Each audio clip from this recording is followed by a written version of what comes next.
Hello everybody, Gisele Grenier here. In this video lesson, we're going to do a little painting study of this pepper. This came out of my garden.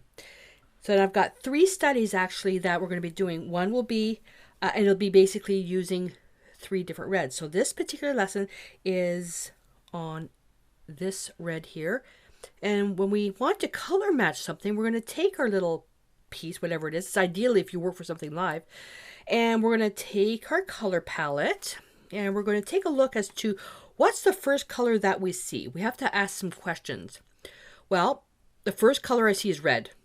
I don't care which red, I see red. I see red and I see green. Okay? Now, the red. Does the red lean towards blue or does it lean towards orange? Well, I know because I've been doing this for so long, but a good way of doing this is to take your little whatever it is that you're going to be doing color study of and place it around the color wheel. And what you may also want to do is squint your eyes to get rid of all the detail, and you can see that it's somewhere right around here. Okay? So I'm thinking, okay, it's going to be a red violet. Maybe we can darken it with a little bit more violet. So somewhere around here. The green. Well, neither one, to be honest with you. Because phthalo green that leans towards blue and phthalo green leans towards yellow, they're so vibrant you rarely use them as is. You have to mix them with other colors. So what we're going to be doing in this lesson is you are going to be learning. Okay, let me phrase this a different way. Traditionally, when I teach the courses, I do all the color stuff first, and then we do painting studies at the end. But it gets so overwhelming at the end. I want to break these down to smaller bits. We're not going to be using any of our neutrals, which is why I haven't even covered the burnt sienna, burnt umbers, and all that stuff. I haven't even covered those in great detail. We're working with the primaries. Now you'll notice that the primaries I have here, I've got my 2 greens, 2 blues, 2 reds. I've got my orange, which I rarely use, and my 2 yellows and white. Green that leans towards blue, green that leans towards yellow. A blue that leans towards green, a blue that leans towards violet. A red violet, a red that leans towards orange, my standard orange, yellow that leans towards orange, yellow that leans towards green. So all the colors that I have here lean one and the other side of the color wheel. And I'm using the phthalo green colors and my orange in here because they're secondary colors and normally you can mix that. But I find that with the types of paintings that I do, if I need an orange, this is the only clean orange I have, because when you mix 2 colors together, 2 single pigment colors together, they're not as intense. So it's a nice clean orange, and I've got nothing substitutes these. I mean, they're amazing, and these will last you for a long time. So on my revised color wheel, what I also did is I added a bit more white. It's not quite dry to show you the true underlying color. So for the green, yeah, not even close. So we're going to have to do a little bit of work on that. And this is where we're now going to start looking at the colors and thinking, well, what do I see here? Well, I don't see any of the color. It is green, so it's going to be somewhere here. Does this green lean towards blue or does this green lean towards yellow? I'm going to hold it right up to the light. Easy peasy, eh? That leans towards yellow. So I automatically know I'm not going to be using this color.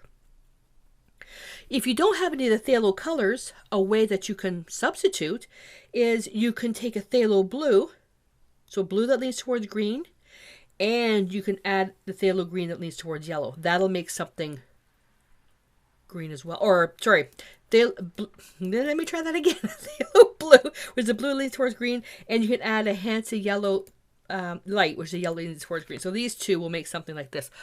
Oh, my mouth was rented today.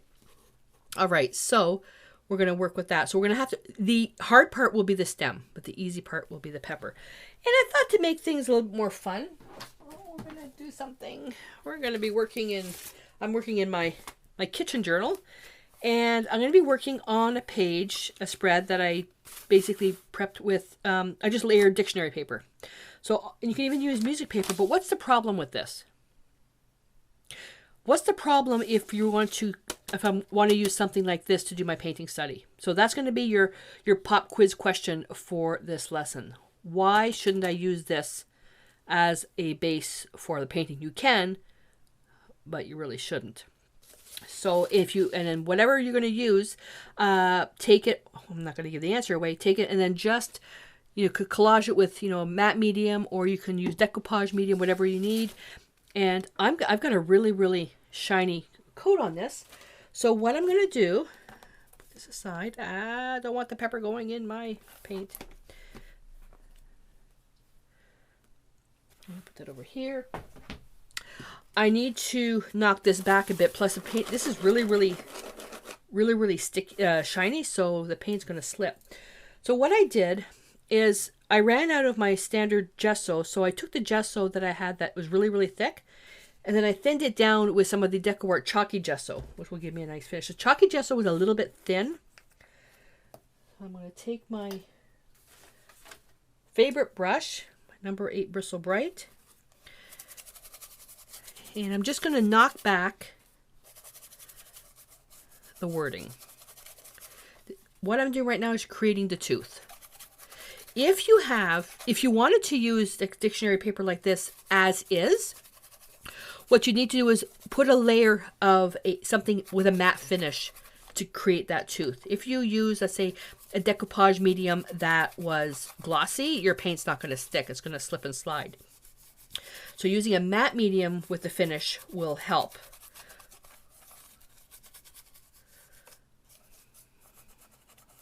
But gesso works even better. Okay, so I'm going to let this dry for a sec. You know what? I might as well. Now I'm going to leave this page. Once it's dry, you're going to see the result of what you're going to have. I may want to knock this down a bit more, but I have to wait for the paint to dry. Or the gesso to dry. If I were to start right away while it's wet, it may lift off the paper. The other thing you can do, let's pretend you don't have gesso. And if you're watching me, you should have gesso. You can take some light sandpaper and just lightly sand this to remove the glossy finish. Okay, but ideally, let's use some gesso. All right, so we've got that down. Now we're going to go onto the palette here and take a look of what we're going to be using. So I already know that the pepper is a green that leans towards yellow. So that's going to knock this out. So phthalo green blue, I'm not going to use that, but I'm going to put it here so the paints don't roll. Do I want to use phthalo green yellow? I can. Because I have the paints, I can. If I didn't have that, I would use phthalo blue. Ultramarine blue, let's see. So I'm not going to bother with phthalo green blue. This is a green that leans towards yellow, so I'm going to need phthalo green yellow. Am I going to need phthalo blue? Probably not, but I could. I could use it. So if you don't have any of the phthalo colors and you don't have any the phthalo blue colors, let's say you only have ultramarine blue, you can get a green out of this. Okay, it's going to be a bit muddy, but it's going to be okay. So am I going to need ultramarine blue? I'm going to hang on to it because I may need it to darken the alizarin crimson just a little bit. So I'm going to hang on to that, hang on to that. Am I going to need naphtha red light? Do I have any red here that leans towards orange? No. So I'm not going to need that. I'm definitely not going to need any orange. Now the yellows. This is where it's going to get tricky because I know that I need to add some yellow to that green, but I'm thinking now it may not dull it enough. Well, what's opposite on the color wheel to red? We want to dull a color, green. Well, I just gave you the answer. If I want to make that green, I want to dull it down. We use the opposite. I'm going to need to bring that red in. Okay. I traditionally would use burnt sienna, but we're not going to use burnt sienna for this. We're only going to use these colors. I don't need the orange. And the yellow, I'm thinking, not quite sure which yellow I'm going to need. I'm probably going to need Hansa Yellow Light. So I'm going to put Hansa Yellow Medium right up here. So this is my preliminary analysis.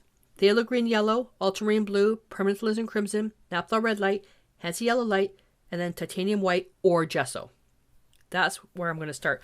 I reserve the right to change it up if I need to because as the paints start drying, then we also need to make further adjustments. You're never going to get, well, you may, but don't expect to get your mixture correct on the first pass. You analyze by asking those questions. What's the first color you see? Which way does it lean? Then the other one, is it brighter or darker? Is it light or dark? You know, all these questions. Then you make your marks, make your painting strokes, and then ask the questions again. Okay. So we started off to make this fun. Collage some paper using matte medium. Make sure you have a dull finish by adding a layer of gesso, or you can add a layer of matte medium right on top, or a matte finish of something if you want to keep that text really bright. But the focus of the study is the color, not the background. So matte medium, gesso, and then we went through the exercise of asking the questions and picked our colors. Well, while this is drying, I'm going to put the colors on my palette, and then we'll come back in a couple of minutes.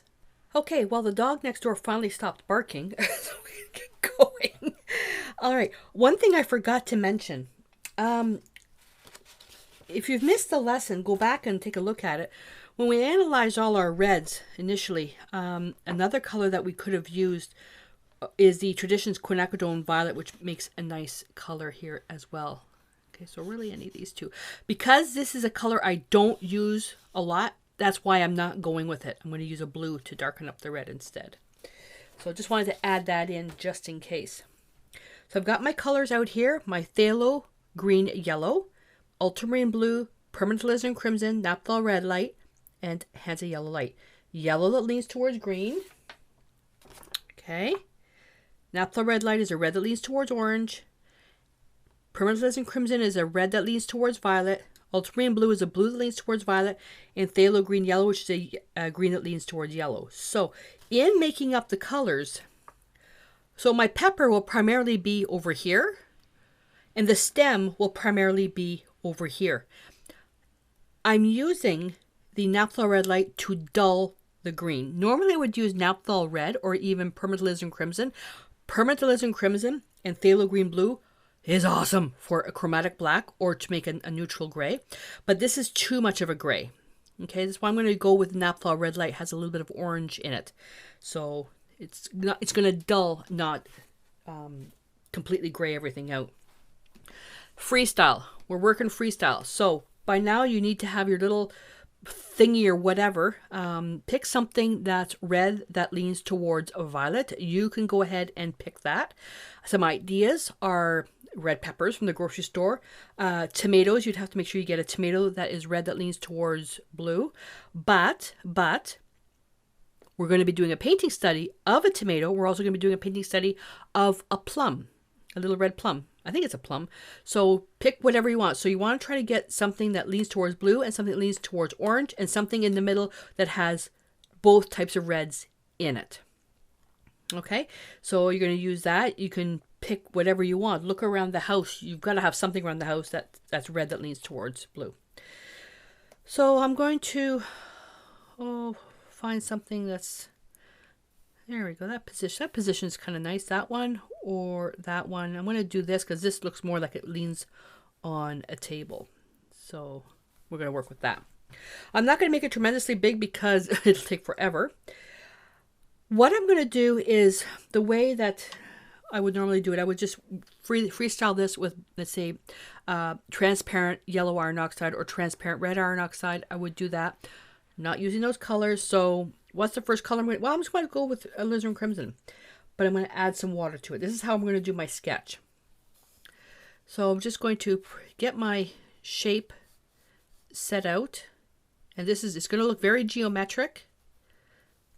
Okay, I can even just get the stem put out there. That looks pretty good. Okay, and let me just fill that in. Very watery, permanent alizarin crimson. Why did I use that for the stem as well? Because the stem we're going to be graying down anyways. Red is opposite to green, so that's fine. And I've got some little jig-jags here. That's fine. The stem, this also doesn't take on the same shape as this. I'm okay with that. This is a painting study, not a fine art study. Table. Let's work the table like this. Something like that. Step 1. And we're always going to rinse our brush in between unless I say something different. Okay, so now we have to work with this. So I've got my initial sketch down here. Now I have to ask myself, well, I've got my color down pat, so I'm pretty well going to use the permanent alizarin crimson as my base. Now, Is this darker or lighter than the color that I have here? This is obviously darker. Okay. If I were to take the Permanent Alizarin Crimson and just put it right on here, that color works out pretty well.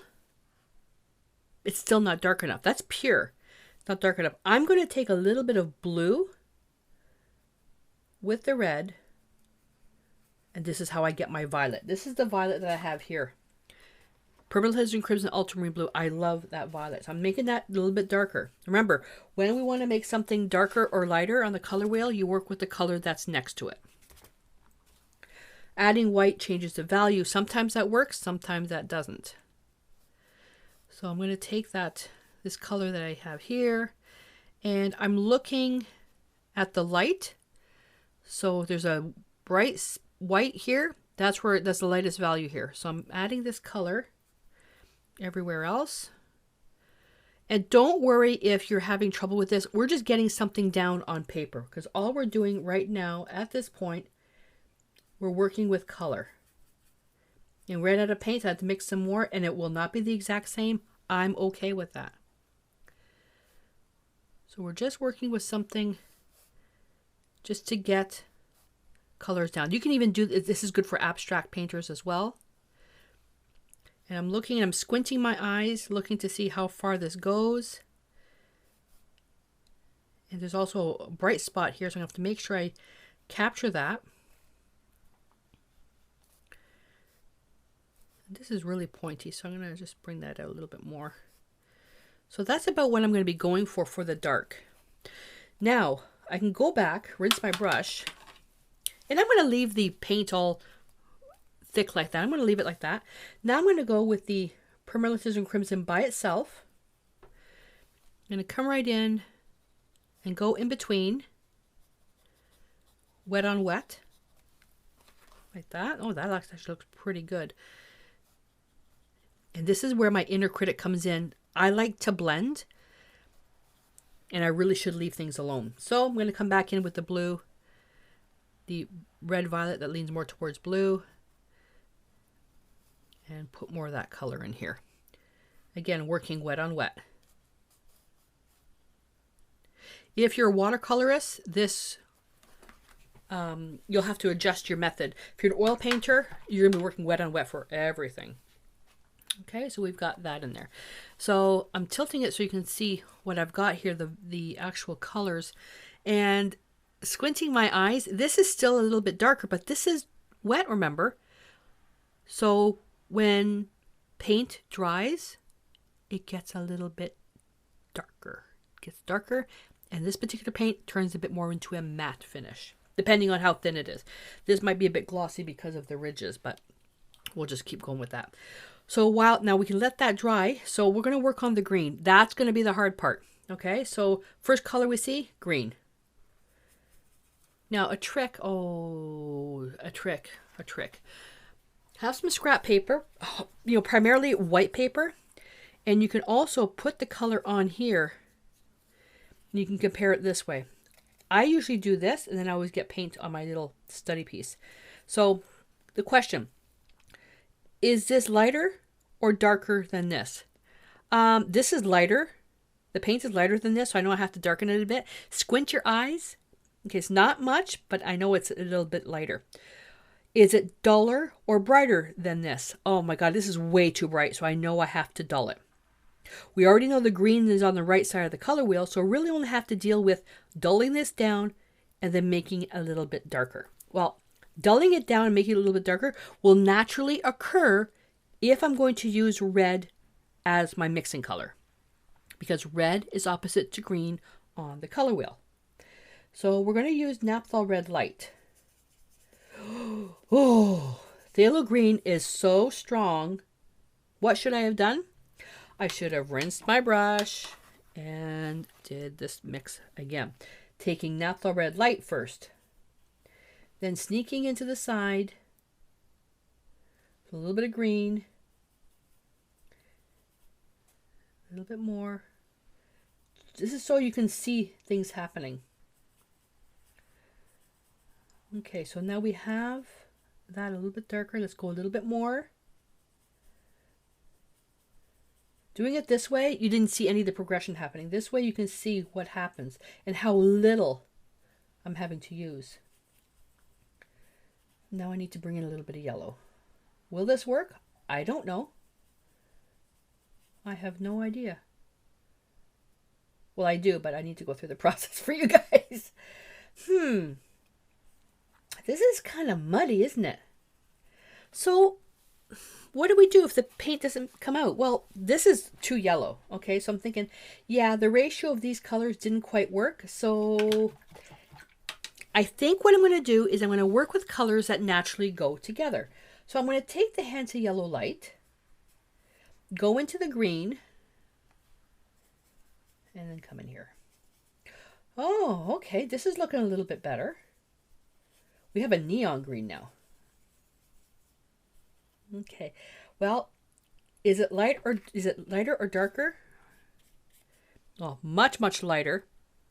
Okay, can add a little bit more green to it. Not a lot. There we go. That's a little bit more yellow. So from here, then I can turn around and take a speck of red right on this side. Oh, there we are. So that dulls it down just a little bit. And let's take a little bit of white. See the true underlying color. That's actually not too bad. I'm thinking we may need a little bit more yellow in there. The quick and easy mixture for this would have been sap green with a bit of yellow. That would have been sap green. So I'm going to take the white right in there. Yeah, that's looking pretty good. Okay, I'm running out of paint, so I'm going to take a bit more phthalo green, a little bit more yellow. See, the mixtures don't even come out the same. A little bit of red. I am so tempted to show you this mixture with the alizarin crimson. It'll be so nice. There we go. Oh, that's a bit closer. I'm going to take a bit more yellow. So I think we're pretty good there. So a little bit more red. We're working with the base. There we go. So by changing the order of the colors, you know, we don't want to take phthalo green, then add the colors, because you'd end up, you know, having to keep adding and adding and adding. Taking the lighter colors first, then adding to it, gives you an idea of the ratios, and then you can mix up from there. So let's go here. I think I got that in the right order. So we're just going to take the green right on top of the red. And these are all transparent colors. So although it won't be noticeable right away, that alizarin crimson undertone will come through.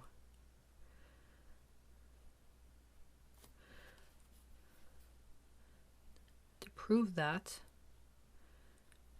I'm going to paint slightly outside the lines. And lift this up to the camera. So you can see here where there's no red underneath, but in the middle there's that red undertone. You can see where it's just the green on the white paper, how bright it is. Okay, so having that undertone does play a part in your painting. Okay, so we've got that. And oh, you know what? I've got to show you. This has to dry anyways. Let's take alizarin crimson and a little bit of phthalo green. I have to show you this. This is where the phthalo green isn't as strong. The alizarin crimson just overpowers it. Look at that black with white. So that's alizarin crimson with phthalo green. Look at that color. Isn't that gorgeous? As the phthalo green leans towards yellow. It's unbelievable. Like, I love the way that these colors work well together. Now, the alizarin crimson that you have, if it's a different brand, it won't work out the same because each manufacturer chooses their own pigment to create a substitute for alizarin crimson. Because remember, second pop question, why we don't use pure alizarin crimson? I'll let you answer that and put it in the comments below. All right, so I'm going to go here with the green. Let me just put, and I'm going to take a little bit of the red, and it's going to come back in here. Now I'm just going to adjust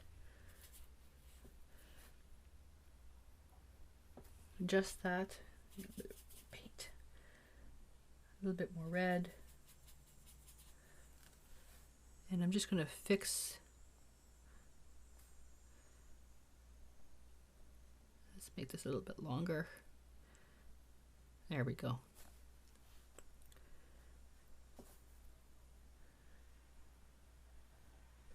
So the second layer just made it a little bit more opaque.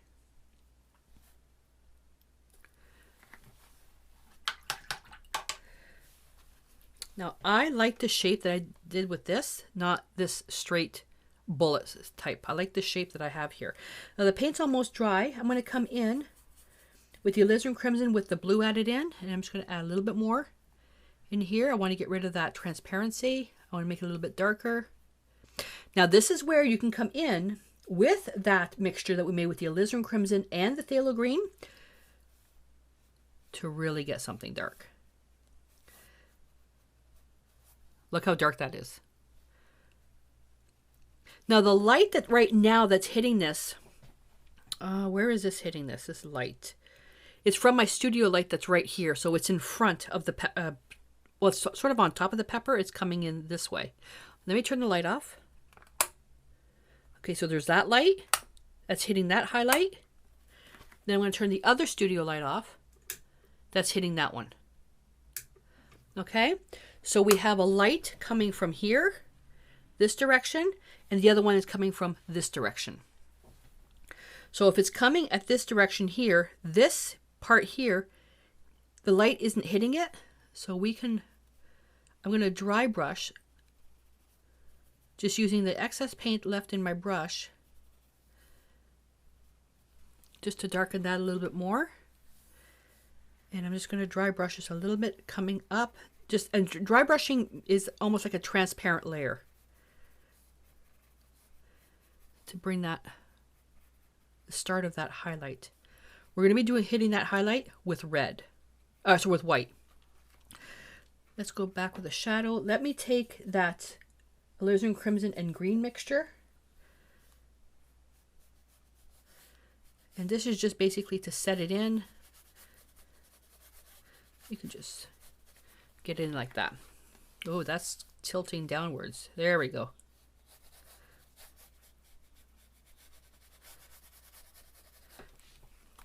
Okay.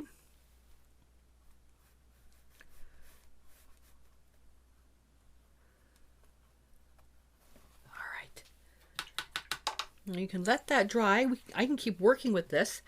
I need to work in now a little bit of the highlight. So I'm going to take a little bit of Hansa yellow light on my clean brush, and I'm going to glaze this. Now glazing is just putting the color right on top.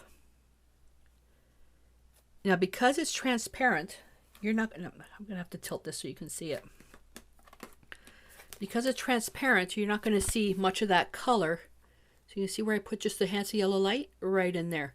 It's transparent, and usually when you're glazing a color, adding a transparent layer on top of a dark, it doesn't really show up. And the more layers you add, the more opaque it gets. But I love the way these colors work together. And when you're doing your painting study, set up your still life subject, your object, and don't touch it. I'm moving it around now. I'm thinking, oh crap, the highlights are off. So now I have to kind of tilt this. But I'm going to probably just have to freestyle it because I lost the highlight. I see the highlight here, but you don't, because I'm looking at this from this angle. So I'm just brightening it up with a little bit more yellow here. And I'm going to take a little bit of white into my yellow. And now, from what you see is going to be different than what I see. I'm just going to block in a little bit of that light here and here and there. Like that. There is a tiny little dark part right here, darker green, and I can just touch that in. That I probably should have waited until the paint dried. Now, let's see. I have a bit more, I have another layer here of the alizarin crimson. I'm going to take the pure alizarin crimson with a bit of that blue. So I'm not going to take as much of that blue, so just right in here. Alizarin crimson and ultramarine blue are transparent, so this is why I'm having to add a few extra layers of color. I also have a little bit of a paint splotch right here, so I'm going to try to even that out. There we go. And I added some water, so I'm going to be glazing that over.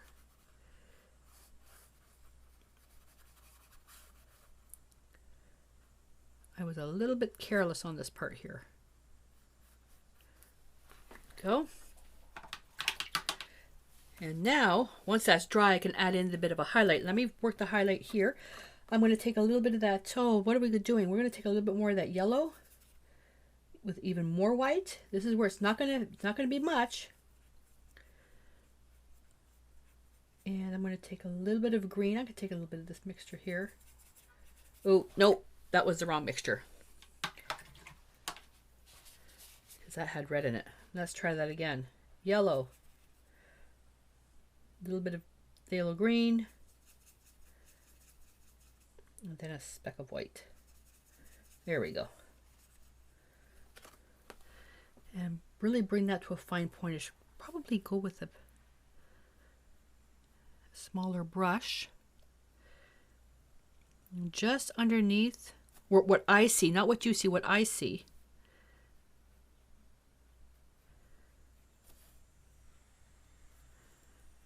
And I'm going to pick up some more. Ah, there we go.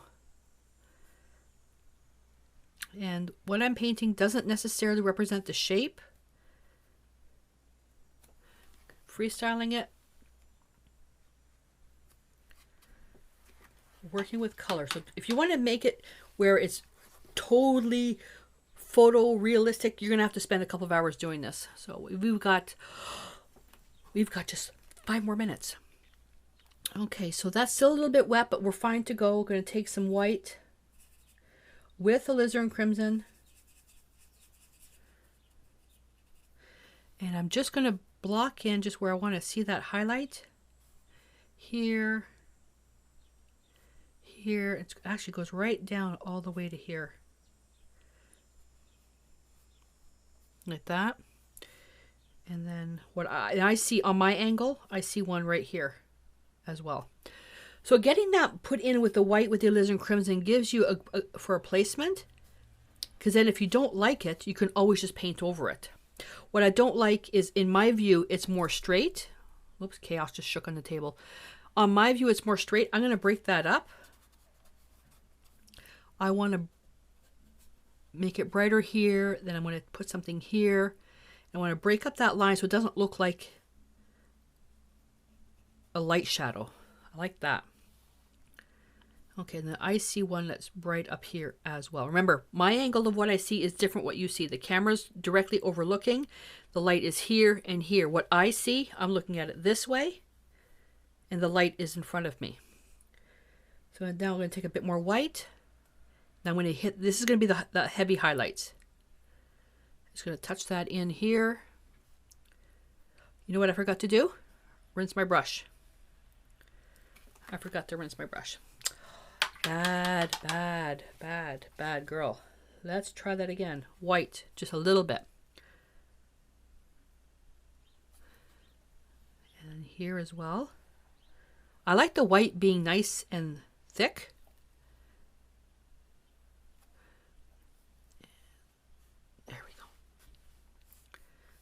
And this one here is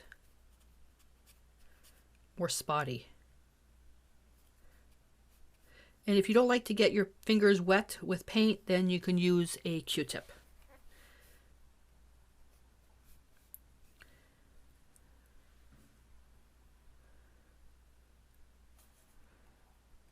Right there. Oh, I like that. I like that. Now the paint that I made up here, this pinky mix, I'm going to come in and I'm just going to blend that in. Just to soften those edges. That was a boo-boo.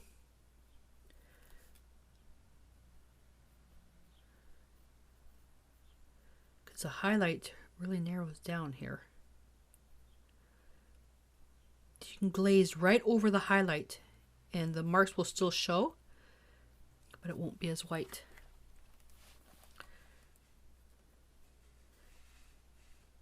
Oh, Chaos's feeding machine just went off. The table is gonna shake. You gonna go eat? Nope, she's comfortable just where she is.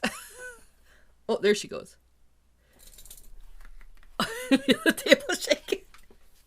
Oh, I moved the chair. There you go. You can have your chair.